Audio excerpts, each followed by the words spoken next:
아시다시피 지난 대선 때 윤석열 후보께서는 소상공인이라는 데에게 소급해서 피해를 보상하겠다, 1인당 1,000만 원씩 지급하겠다, 50조 추경을 하겠다, 이런 말씀을 하셨습니다. 그러나 지금 인수위 과정에서 진행된 것은 거의 다 이 약속이 무너지고 이미 우리 정부에서 지급했던 100만 원, 300만 원을 합해서 600만 원을 더해서 1,000만 원 하겠다는 꼼수 발표를 했습니다. 그 600만 원조차도 소급 보상이 아닌 피해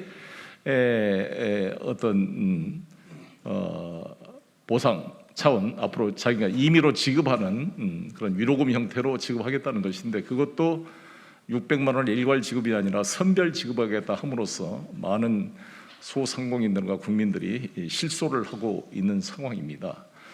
그래서 50조 공약, 이렇게 불과 취임도 하기 전에 지키지 못할 공약을 함으로써 상당히 정말 실소를 자아나게 된 상황입니다만, 이에 걸맞춰서 저 송영길은 신용 등급에 따른 금리 차별을 없애겠다는 내용으로 우리 서울 시내 소상공인들에 대한 대출 금리를 대폭 완화시켜서 1인당 1,300만 원, 한 소상공인 한 업체당 1,300만 원의 금리 인하 효과를 주겠다, 사실상 1,300만 원을 돌려주겠다는 공약을 발표하겠습니다. 저는 인천시장 시절에 부도 위기에 있던 인천을 살리면서 우리 공무원들을 첫 조회 시간에 이런 말을 했습니다. 국민 세금을 나눠주는 행정은 누구나 할 수 있습니다. 국민 세금을 나눠주는 일자리는 누가 못 만들겠습니까? 중요한 것은 국민의 세금, 재정을 투입하지 않고 창조적 아이디어로 가치를 창출해내는 것이 유능한 행정이다, 이런 말을 했습니다. 저는 그러한 관점에서 지금까지 국민 세금을 퍼주는 그러한 행정이 아니라 어떻게 재원을 창조적으로 마련해서 국민의 복지를 늘릴 것인가 고민해 왔다고 생각합니다. 그 일환이 바로 누구나 보증 시스템입니다. 여러분, 우리 서울에는 소상공인이 84만 명이 있습니다. 84만 업체가 있는데 이 84만 중에 80만이 자기 상가가 아닌 건물주로부터 임대해서 장사를 해가지고 임대료를 내고 있습니다. 이렇게 코로나 때문에 영업 매출이익이 뚝 떨어져가지고 그 임대료를 내느라고 얼마나 고생을 하고 있습니까? 그래서 저는 이 소상공인들은 이 임대료, 이 대출 구조에 대한 혁명적 방법을 제시하는 것입니다. 80만 정도의 평균 임대 보증금이 3억 5천 정도 됩니다. 3억 5천을 80만 원 곱하면 58, 40, 38, 24, 280조 원 규모가 되는 것입니다. 그런데 이것이 환산 보증금으로 했을 때 3억 5천이라는 것이고, 실제로는 한 20% 정도, 7천만 원을 자기 돈으로 보증금으로 내놓고 나머지는 월세로 임대료를 내고 있는 것입니다. 대략적으로, 정확한 통계는 아닙니다만 대략 2대8, 즉 7천만 원 보증금에 나머지 환산 보증금은 3억 5천, 나머지는 월세를 내고 있는데 두 가지 문제점이 있습니다. 일단 임대차 보증금을 대출해가지고 보증금 액수를 늘려서 월세 비용을 줄이고자 할 텐데, 임대 보증금을 주로 대출하는 조달 금리가 6.5% 이상으로 지금 돈을 내고 있습니다. 그리고 생활자금이 필요한 소상공인들, 영업자금이 필요한 소상공인들이 돈을 대출할 때는 6%에서 13% 이상씩 제2금융권에 의존해서 돈을 빌리고 있는 것입니다.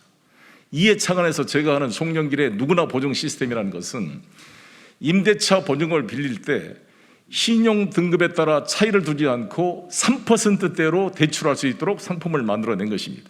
이미 SGI하고도 이야기되어 있고, 제가 시장이 된다면 바로 상가 임대차 보호법을 개정을 해서 이것을 추진해 나가겠습니다.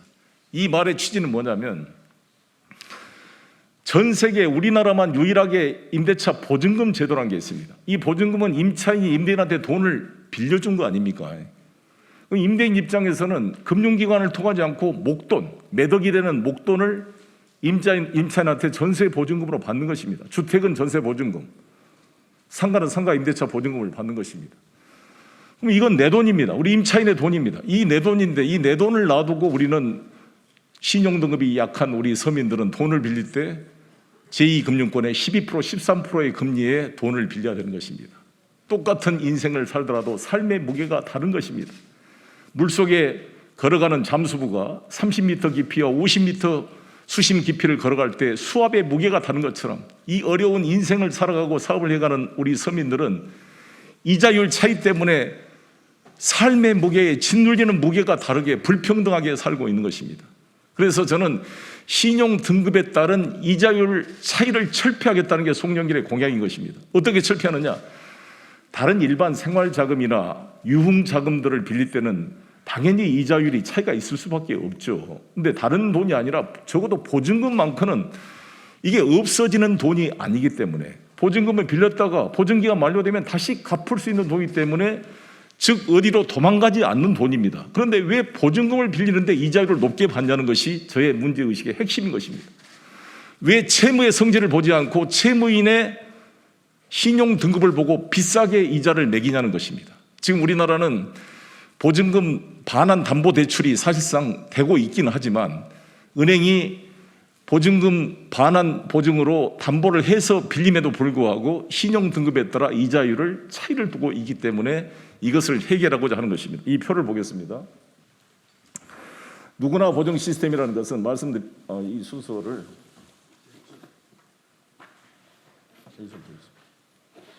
누구나 상가 보증 시스템 이 표에 본 것처럼 반환 보증 시스템으로 반환 보증을 의무를 가입하려 합니다. 이것을 상가 임대차 보호법을 개정해서 모든 임차인 임대인이 반환 보증 의무 가입을 시키려고 합니다. 이게 되면은 0.1%의 보증료 때문에 부담이 될 수가 있는데 이 문제도 서울시가 해결해 주려고 합니다. 그래서 크게 보험료 걱정 없이 다 의무 보험 가입을 하게 한 다음에 이 반환 보증 대출 시스템을 통해서 반환 보증서에 기초해서 이 보증금을 담보해서 대출을 받도록 하는 것입니다.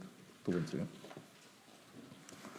이것은 신용 등급에 따른 금리 차별을 해소해서 임차인은 보증금 대출을 받을 때 그 임차인이 신용 등급 6등급 이하라 할지라도 그 임차인의 신용 등급에 따라 이자를 차별하는 것이 아니라 3%의 1등급 금리를 받을 수 있게 함으로써 6% 보통 전환율을 3%로 낮출 수가 있는 것입니다.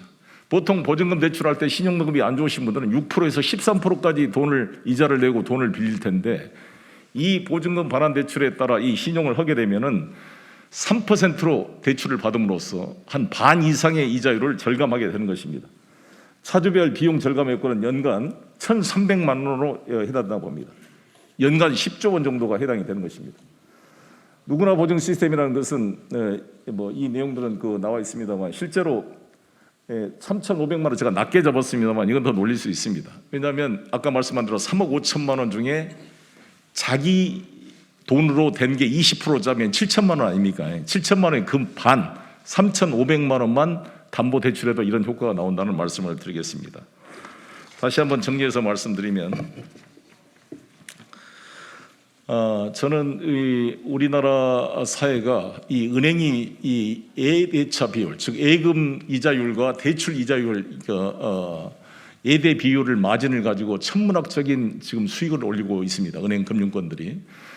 그런데 사실상 우리 임차인들은 은행도 아니고 대부업자도 아님에도 불구하고 우리나라만 있는 독특한 전세 보증금 제도 때문에 임차인 내가 임대인한테 보증금 명목으로 몇 억씩 돈을 빌려주고 있는 거거든요. 사실상 그렇잖아요. 몇 억씩 빌려주고 있어요. 내 돈을 3억 5천만 원씩, 저도 지금 24평 전세 아파트에 2억 8천만 원에 살고 있는데 제 돈 2억 8천만 원을 집주인한테 목돈을 지금 주고 있는 거잖아요.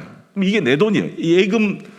예금 이게 증서처럼 내 현금인데 이것을 담보로 돈을 빌리면 내가 신용등급이 없더라도 3%로 빌려서 돈을 조달해 쓸 수 있는데 내 돈 2억 8천, 내 돈 3억 5천만 원을 집주인한테 맡겨놓고 왜 다른 데 러시안 캐시, 단박대출 이런 제2금융권에 가서 13%, 15%짜리 돈을 빌려 쓰게 하냐는 것입니다. 이거는 대단히 어리석은 일이라고 봅니다. 그래서 이것을 어떻게 할 거냐. 이 돈은 어디로 도망가지 않는 돈이에요. 떼일 염려가 없는 돈입니다. 이 보증금이라는 것은. 그래서 이것을 SGI, 서울보증보험이 이 보증을 더 해줘서 이 돈이 은행이 돈을 빌려주더라도 떼일 수 없게 SGI가 보증해 주니까 떼일 리가 없잖아요.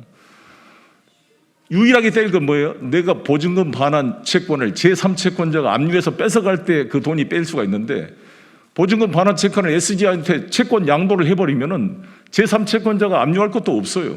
그러니까 돈이 절대 떼일 염려가 없습니다. 그러면 이자라는 것은 돈 떼일 염려에 대한 리스크에 대한 보상 비율인데 떼일 염려가 없는 돈을 빌려주면서 왜 이자를 높게 받을 필요가 없는 것입니다. 그렇게 해서 이 혁명을 통해 80만 서울시 소상공인들의 6% 조달 비용, 전월세 전환 비율을 3%로 낮춤으로써 약 10조 원의 절감을 통해 10조 원을 80만 원 나누면 1인당 1년 1,300만 원의 이 차이 비용을 돌려주겠다는 것입니다. 이것은 혁명이라고 생각합니다.